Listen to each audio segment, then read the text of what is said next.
नमस्कार, एक बार फिर से आप सभी का स्वागत है all India news YouTube channel में। दोस्तों, आप सभी के लिए दुनिया भर की तमाम लेटेस्ट खबरें आप सभी तक पहुंचाता हूं। अगर आप इसी तरीके का खबर सुनना चाहते हैं तो चैनल को सब्सक्राइब करके बेल आइकन को प्रेस कर लीजिए। और हाँ, अभी तक आपने इस वीडियो को लाइक नहीं किए हैं तो वीडियो को लाइक करके अपने फ्रेंड्स के साथ ज्यादा से ज्यादा शेयर कीजिए। तो चलिए जानते हैं आज के सबसे बड़ी खबर। जी हाँ, देश में फिर से 24 घंटों में 78,000 से अधिक नए मामले, 1045 की मौत। जी हाँ, भारत में पिछले 24 घंटे में कोरोना वायरस के 78,357 नए मामले सामने आए और 1045 मरीजों ने इसकी वजह से दम तोड़ा। जी हाँ, इसी के साथ देश में कुल मामलों की संख्या 37,69,523 हो गई है। वहीं 66,333 लोगों को इस खतरनाक वायरस के संक्रमण के कारण अपनी जान गंवानी पड़ी है।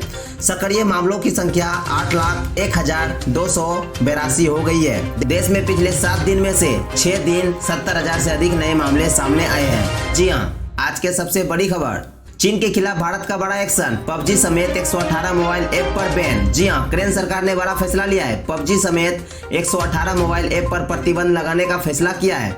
इलेक्ट्रॉनिक्स और सूचना प्रौद्योगिकी मंत्रालय ने धारा 69A के तहत इन मोबाइल ऐप्स पर बैन लगाने का फैसला लिया है। मंत्रालय ने कई शिकायतें मिलने के बाद बैन लगाने का ये फैसला लिया है। जारी बयान में ये कहा है कि ये ऐप राष्ट्रीय सुरक्षा के लिए खतरा थे। जी, आज के सबसे बड़ी खबर, येलो लाइन पर 7 सितंबर से चलेगी मेट्रो, जाने की बाकी लाइन पर कब से होगा सफर। जी हां, केंद्र सरकार के अनलॉक 4 की गाइडलाइंस में दिल्ली मेट्रो को चलाने की इजाजत दे दी है। दिल्ली मेट्रो 7 सितंबर से पटरी पर फिर से दौड़ेगी। केंद्रीय शहरी मामलों के हरदीप सिंह पुरी ने बुधवार शाम को मेट्रो सेवाएं शुरू करने को लेकर विस्तृत SOP और गाइडलाइन जारी की है। नई व्यवस्था के तहत मेट्रो का संचालन कई फेज में शुरू होगा। पहले चरण में सुबह 7 बजे से 11 बजे तक यानी 4 घंटे तक मेट्रो का संचालन किया जाएगा। इस चरण में पहले येलो लाइन पर मेट्रो की सेवा शुरू की जाएगी। जी हाँ, केंद्रीय शहरी मामलों के मंत्री हरदीप सिंह पुरी ने बताया कि पहले फेज में येलो लाइन पर मेट्रो सेवा शुरू की जाएगी, जबकि दूसरे चरण में 9 सितंबर से 2 और लाइनों पर मेट्रो की सेवा शुरू की जाएगी।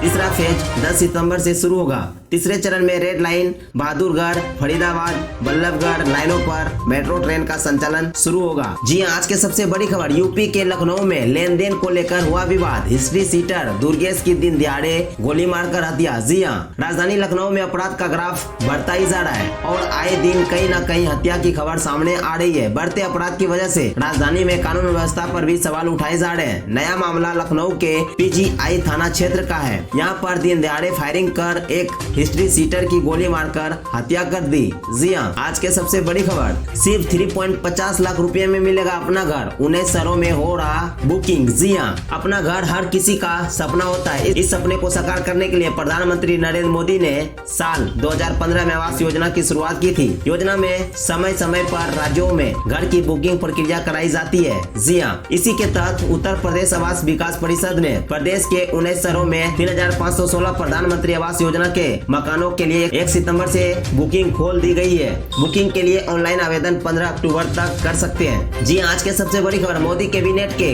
कर्मयोगी योजना को दी मंजूरी, जम्मू कश्मीर के लिए राजभाषा बिल की पास। जी हाँ, प्रधानमंत्री नरेंद्र मोदी की अगुवाई में बुधवार को केंद्रीय कैबिनेट की बैठक हुई। इस दौरान कई विषयों पर मंथन किया गया। साथ ही बड़े फैसले के लिए केंद्रीय मंत्री प्रकाश जावड़ेकर ने कैबिनेट के फैसलों के बारे में जानकारी दी। सरकार की ओर से जम्मू कश्मीर के लिए राजभाषा विधेयक लगा गया है। केंद्र सरकार ने बुधवार को कर्मयोगी योजना को मंजूरी दी है, जिसके तहत अधिकारों के लिए स्किल को बढ़ाया जाएगा। जी, आज के सबसे बड़ी खबर, गुजरात के कच्छ में महसूस किए गए भूकंप के झटके, रिक्टर स्केल पर तीव्रता 4.1। जी हाँ, गुजरात के कच्छ जिले में बुधवार की दोपहर भूकंप के झटके महसूस किए गए। भूकंप की तीव्रता 4.1 रही। गांधीनगर स्थित भूकंपीय अनुसंधान संस्थान के एक अधिकारी ने कहा कि भूकंप दोपहर 2:09 पर आया था। इसका केंद्र कक्ष के 2.5 से 7 किलोमीटर उत्तर की ओर था। जी हां, आज के सबसे बड़ी खबर, देश में पहली बार प्लाज्मा के लिए एयर कॉरिडोर बना। श्रीनगर की महिला के लिए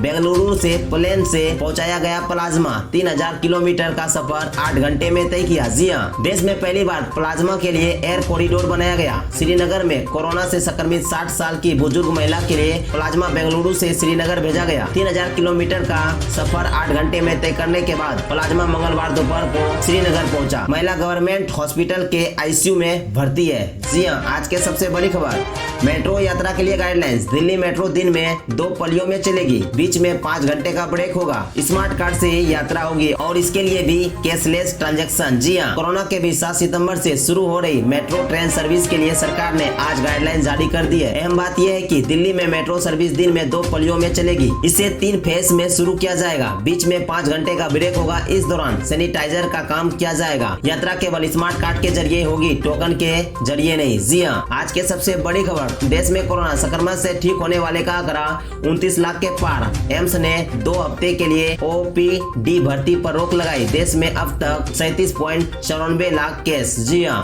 देश में कोरोना मरीजों का आंकड़ा 37,94,314 हो गया। रात की बात यह है कि ठीक होने वाले की संख्या भी बुधवार को 29 लाख के पार हो गई। अब तक 29,20,122 लोग ठीक हो चुके हैं। 66,678 मरीजों की मौत हो चुकी है, जबकि 8,06,922 लोगों का अभी भी इलाज चल रहा है। जी आज के सबसे बड़ी खबर, पीएम केयर्स फंड पर फिर सवाल। कोरोना राहत से जुड़े कामों के लिए फंड में 5 दिन में 3076 करोड़ आए। चिदम्बरम ने पूछा, सरकार दान देने वालों के नाम क्यों नहीं बता रही। जी हां, कोरोना राहत से जुड़े कामों के लिए बनाए गए पीएम केयर्स फंड में 5 दिन में 3076 करोड़ रुपए आए। फंड 27 मार्च को बनाया गया और 31 मार्च तक इसमें सबसे ज्यादा पैसे आए। फंड में आए 3076 करोड़ रुपए में से 3075.85 करोड़ रुपए देश के लोगों ने दिए। विदेश से इनमें 39.67 लाख रुपए आए। केंद्र सरकार की ओर से जारी ऑडिट रिपोर्ट में ये बात सामने आई है। 2.25 लाख रुपए से शुरू हुई इस फंड को अब तक ब्याज के रूप में 35 लाख रुपए भी मिले हैं। जी हां, आज के सबसे बड़ी खबर,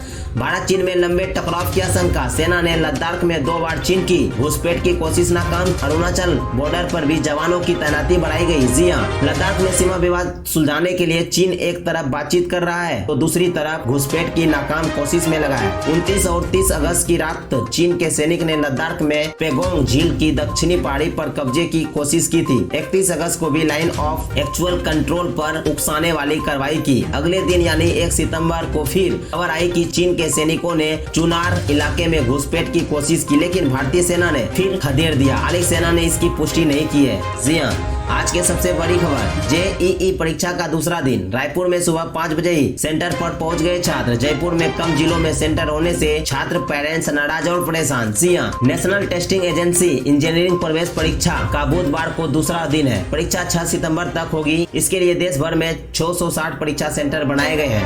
पहले दिन करीब 65 से 70% छात्र परीक्षा में शामिल हुए। हालांकि इसका आधिकारिक आंकड़ा नहीं मिला है। परीक्षा में 8.58 लाख स्टूडेंट्स का रजिस्ट्रेशन है। परीक्षा 2 पलियों में सुबह 9 बजे से दोपहर 12 बजे और 3 बजे से शाम 6 बजे तक के बीच में हो रही है। जी आज के सबसे बड़ी खबर, बॉर्डर पर पाकिस्तान की फायरिंग। सेना का जूनियर कमिश्नर ऑफिसर शहीद हुआ।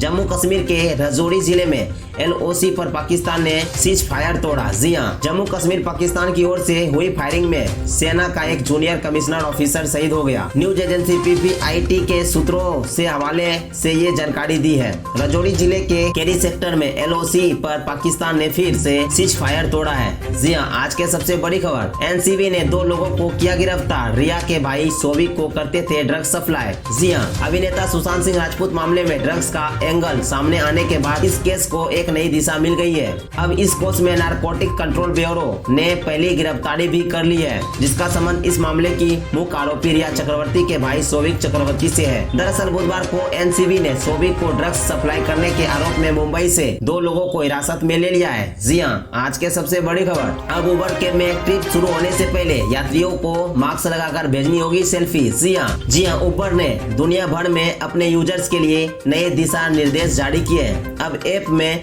यात्रियों को एक नया फीचर्स मिलेगा। कंपनी ने मंगलवार को घोषणा कर बताया कि वह एक नए फीचर्स देने वाली है। इसके जरिए यात्रा शुरू होने से पहले यात्रियों को मास्क पहनकर अपनी सेल्फी उबर को भेजनी होगी। दुनिया भर में फैली कोरोना वायरस महामारी को देखते हुए कंपनी ने ये घोषणा की है। जी आज के सबसे बड़ी खबर, गोवा के मुख्यमंत्री प्रमोद सावंत में कोरोना संक्रमण की पुष्टि, होम आइसोलेशन में रहेंगे। जी हाँ, गोवा के मुख्यमंत्री प्रमोद सावंत कोरोना वायरस से संक्रमित पाए गए। उन्होंने ट्वीट कर इसकी जानकारी दी। सावंत ने ट्विटर पर लिखा, मैं आप सबको बताना चाहता हूं कि मैं कोरोना संक्रमित पाया गया हूं। मुझ में किसी प्रकार के लक्षण नहीं है, इसलिए मैं होम आइसोलेशन में रहूंगा। मैं घर पर रहते हुए अपने कर्तव्यों का निर्वहन करता रहूंगा। जो मेरे निकट संपर्क में आए हैं उन्हें जरूरी एहतियात बरतने की सलाह दी जाती है। अगर ये न्यूज आपको पसंद आया तो वीडियो को लाइक कीजिए, अपने दोस्तों के साथ शेयर कीजिए और अभी तक आपने इस चैनल को सब्सक्राइब नहीं किया और आप चाहते हो इसी तरीके का लेटेस्ट न्यूज जानने के लिए तो चैनल को सब्सक्राइब करके बेल आइकन को प्रेस कर लीजिए। तो मिलते हैं नेक्स्ट वीडियो में, तब तक के लिए जय हिंद, जय भारत।